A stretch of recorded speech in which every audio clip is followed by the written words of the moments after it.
Students, டே 3ல மாத்ரா அப்படின்னா என்னன்னு பார்த்தோம். ஆன்னா இப்படி ஒரு கோடு போடணும். இ ஈ உ ஊ ரு ஏ ஐ ஓ ஔ அம் மக. இதை இந்த வெஞ்சனில் எப்படி அப்ளை பண்ணுறதுன்னு இங்கே பார்த்தோம்.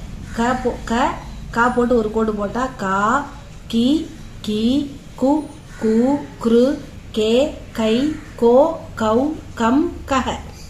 இப்போ நம்ம கண்டினியூஸாக என்ன பண்ண போகிறோம்னா டே 5ல் ஃபஸ்ட்டு ரோ என்னது?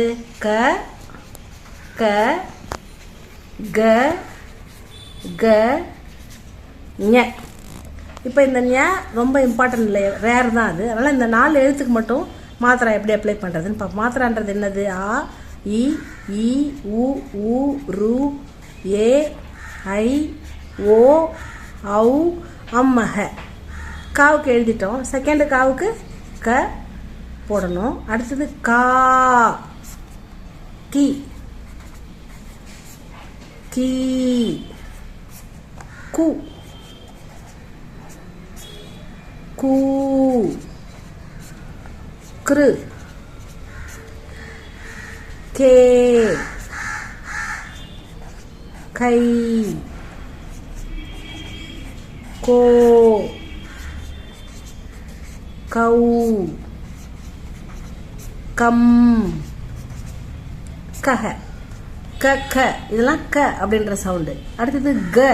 அடுத்தது க, அதாவது க இந்த சவுண்டு க.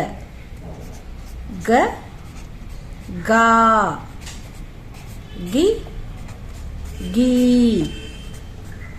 கு கு குரு கே கை கோ கௌ கம் கஹ. அடுத்து ஒரே ஒரு கா தான் இருக்கு. இதுவும் இந்த சவுண்டு தான் க. அதே மாதிரி க கா கி கி கு கு குரு கே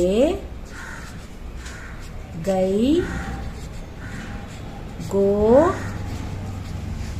கௌ